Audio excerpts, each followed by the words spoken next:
AMD, also known as Advanced Money Destroyer, is up now only 1.3% after reporting earnings and after the earnings call is over. Now, before the earnings call started, this stock was actually up 5 to 7%. Then, during the earnings call, the stock was actually down 1%, and now we're back up 1.3%. Implied volatility going into this earnings report was around 8% or so. So we're now just under $100. So what exactly did happen? Let's go over all of those numbers in this video. A couple of things that were also mentioned in the earnings call. Spoiler alert, no, we did not get any data center revenue guidance for the year. Sorry to disappoint. Anyways, before continuing, if you enjoy this type of videos, hit all the buttons. We really appreciate that, especially the subscribe one. Very close to hitting 90,000 subscribers, so hit that red button. Would really appreciate it. If you want to support me even further, do check out the link down in the description and in the pinned comment with the top 10 best stocks to buy now, or go to fool.com/couchinvestor. Thank you very much. All right, let's first start with a major overview here. Let's see where they beat and where they missed. So, beat on revenue by 4.7%, beat on a data center by 0.5%, client, big beat there by 10.8%.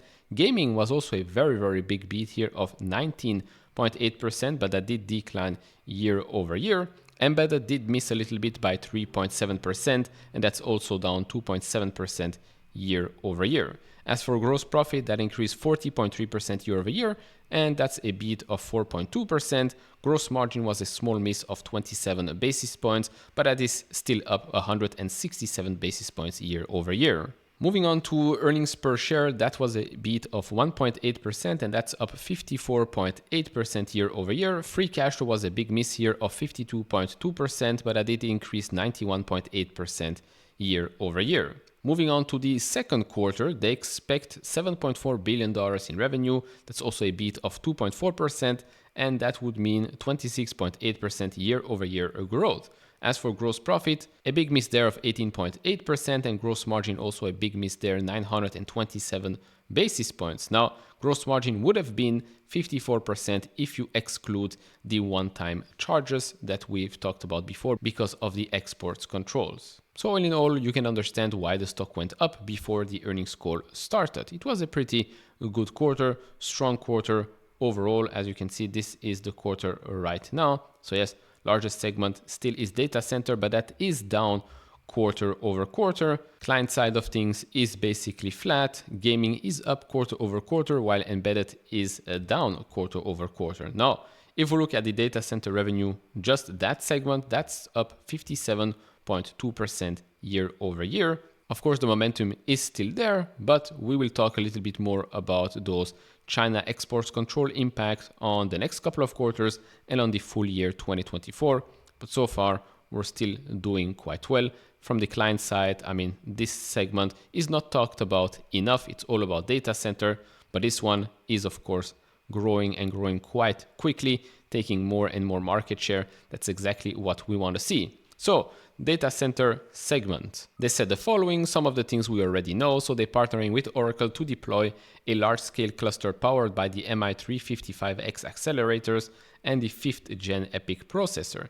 They released ROCm 6.4 with performance and feature updates, now delivering ready-to-deploy inferencing and training containers on a bi-weekly basis. So all in all, I mean, still very good operating margin now of 25%.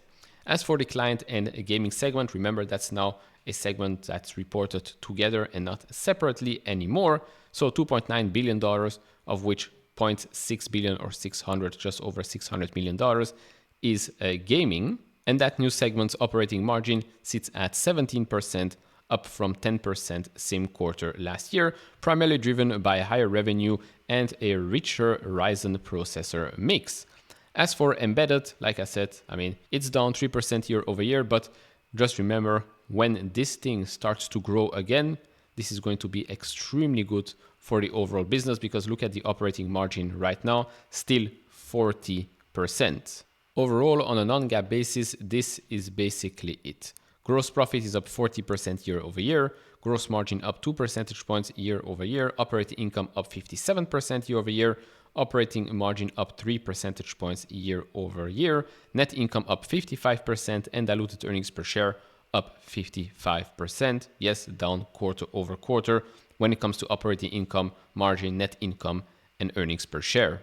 Moving on to a couple of things that were mentioned during the earnings call. So they said that the MI350 is ramping up in the second half of the year. We could see also 355X, as we've talked about before with the Oracle announcement. Full year growth in semi-custom business, good to know. Year-over-year growth in embedded in the second half of the year.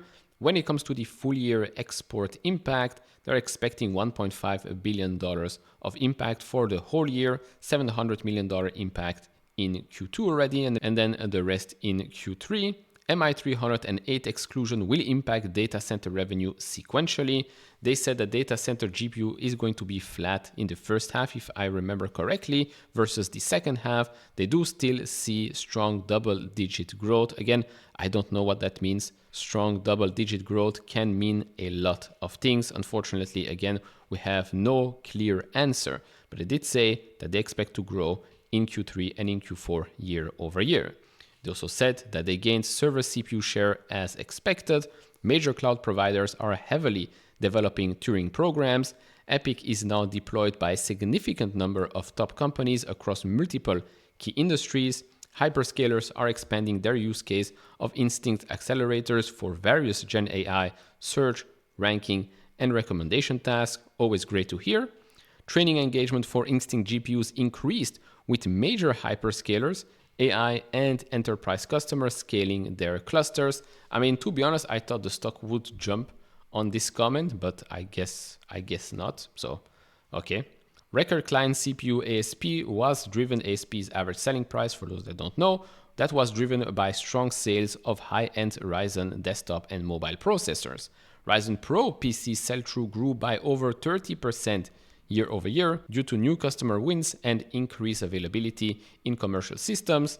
And then the last one here that I thought was interesting, or that I completely understood what was said during those earnings calls. The latest Radeon launch achieved record first week sellout, over 10 times higher than the previous best. So overall, to conclude, a pretty good quarter. Commentary was also quite fine. Even with the impacts of the exports control, they're still doing quite okay and expected to do even better in the second half. And that's usually when we're going to see the big moves. That's in the second half after MI350, MI355. Then, of course, in 2026, we have MI400. I think that's going to be a huge deal for AMD. So we'll see. We'll see what happens with the stock. Of course, I do think that this is a stock that will be worth way more than just $99 or $100 in the future, but execution is of course key.